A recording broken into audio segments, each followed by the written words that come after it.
Welcome to the More Than Fitness Podcast. Hello, podcast friends, and welcome to Minisode number 63 on the More Than Fitness Podcast. Today's topic is a widely debated topic amongst health professionals, amongst hippies, amongst your coworkers, friends, any type of nutritional guru. We're talking about processed food today and how bad actually is it for you.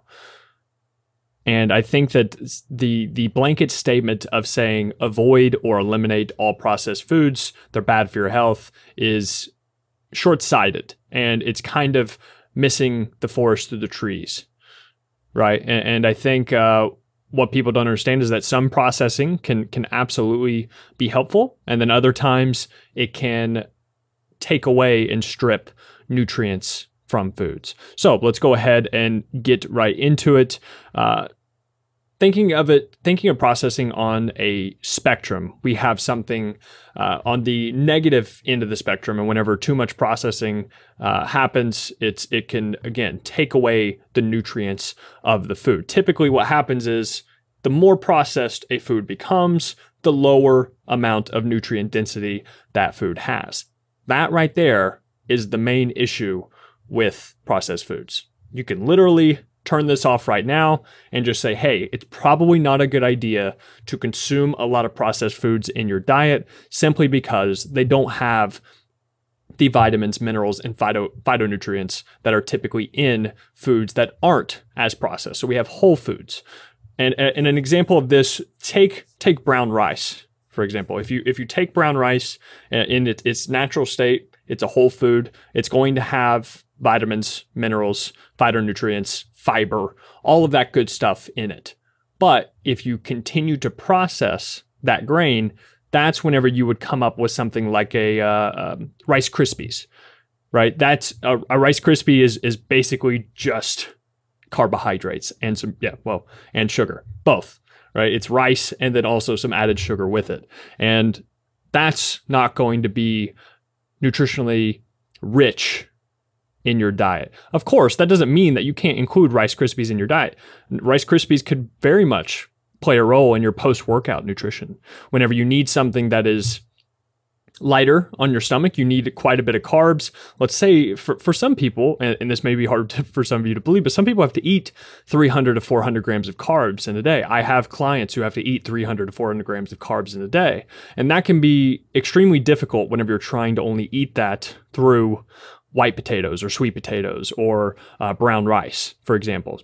But if you use it, or if you get it from Rice Krispies or cereal or something that's delicious and that you can eat a lot pretty quickly, you can get 80 to 100 grams of carbs very, very quickly. And so that makes much more sense with them. It doesn't mean that they're going to automatically, as soon as you eat that processed food, as soon as you eat that Rice Krispie, that it's automatically detrimental to your health. I think that's the problem whenever people say to avoid processed foods at all costs, is that they just aren't speaking the truth. Just because you have a Pop-Tart or something, or a treat or something that's heavily processed, it doesn't automatically mean that your entire diet is gone to shit or that your health is automatically worse for eating that specific food. That's just not how it works.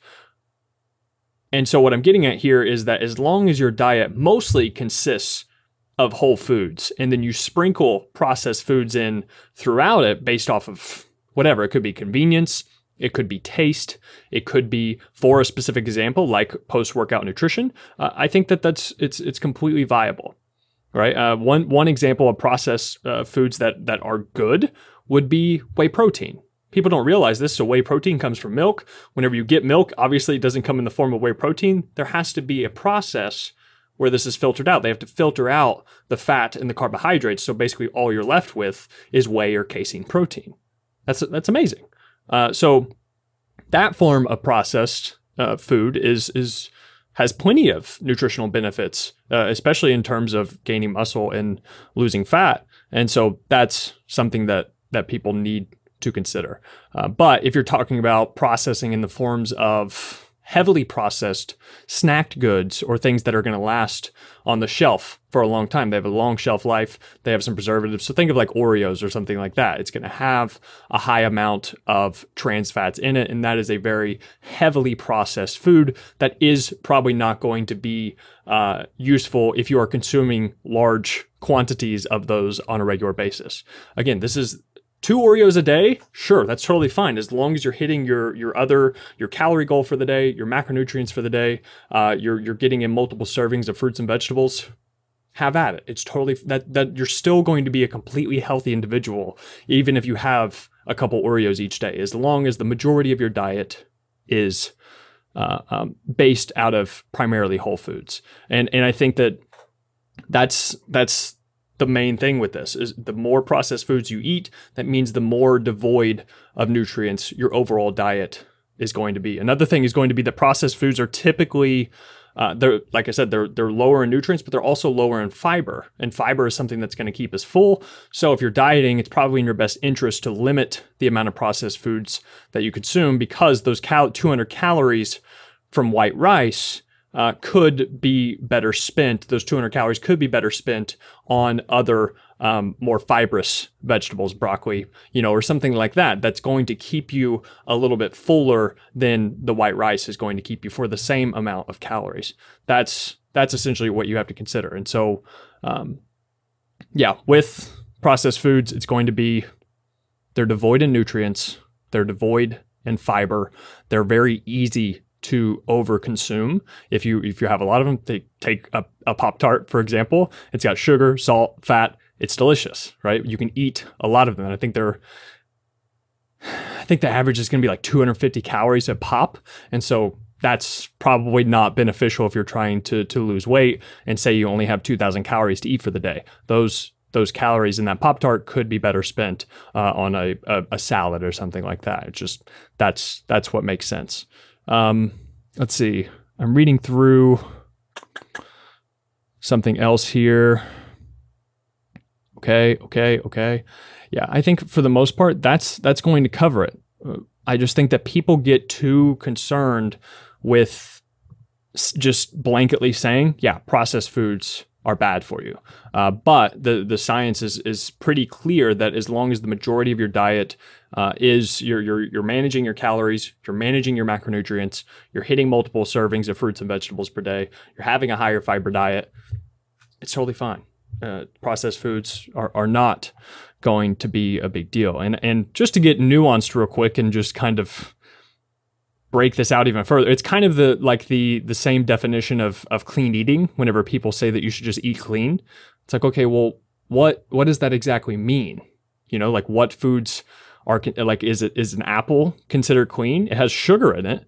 Is it still considered a clean food?